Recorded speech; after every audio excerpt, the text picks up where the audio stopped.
আপনারা সবাই দেশ নেত্রী বেগম খালেদা জিয়ার জন্য দোয়া করবেন, আল্লাহ যখন তাকে সুস্থ রাখেন, আগামী নির্বাচনে সে যেন আবার এই দেশের প্রধানমন্ত্রী হন।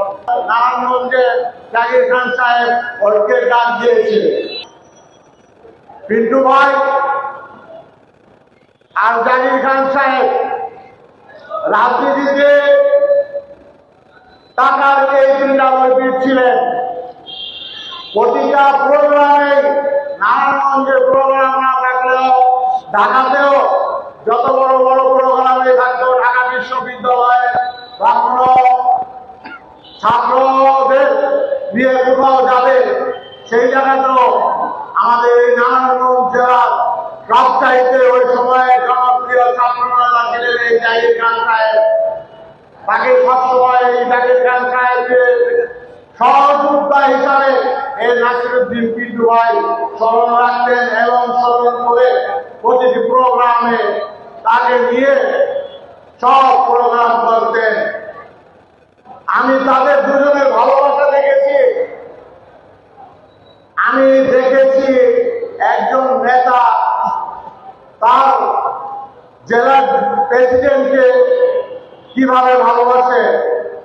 সেই ভালোবাসা থেকে আজকে আমরা 10 বছর ধরে আমরা নাসিরউদ্দিন পিন্টু ভাইয়ের মৃত্যুবার্ষিকী পালন করছি। আমি আপনাদের কাছে জাকির খান সাহেবের জন্য দোয়া চাই। আপনারা জানেন সে বিগত 13 তারিখে মুক্তি পেয়ে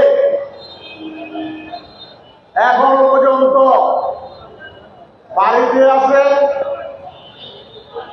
তার শারীরিক অবস্থা আল্লাহর রহমতে ভালো। আপনারা সবাই দোয়া করবেন সে যেন আরো ভালো থাকেন। আপনারা সবাই দেশ নেত্রী বেগম খালেদা জিয়ার জন্য দোয়া করবেন, আল্লাহ যখন তাকে সুস্থ রাখেন, আগামী নির্বাচনে সে যেন আবার এই দেশের প্রধানমন্ত্রী হন। সেই দোয়াই আমি জাকির খানের পক্ষ থেকে আমি সেই দোয়া চাই। সরকারি ভাইয়েরা, আজকে আমরা এইখানে যারা আছে সবাই খান সাহেবকে ভালোবাসে। ওইভাবে আপনারা সবসময় ভালোবেসে যাবেন। যে প্রোগ্রাম দেয় আপনারা ঝাঁপিয়ে পড়েন, আগামী দিনে আবারও ঝাঁপিয়ে পড়বেন, কারণ নারায়ণগঞ্জে জাকির খান সাহেব ওকে ডাক দিয়েছে। আমি চাই বর্তমানে যারা জেলা ও মহানগরের দায়িত্বে আছে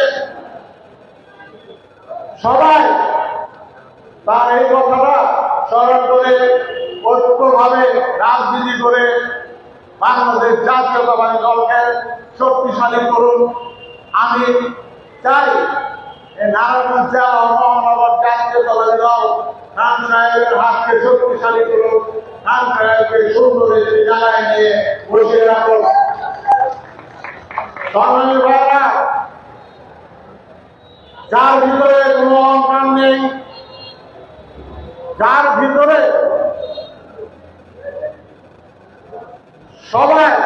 সবাইকে নিয়ে ছোট বড়, আজকে নয়, আজকে 13 তারিখ থেকে এই পর্যন্ত তার সাথে লক্ষ লক্ষ লোক বাংলাদেশের 12-14টা জেলা থেকে এসে দেখা করেছে।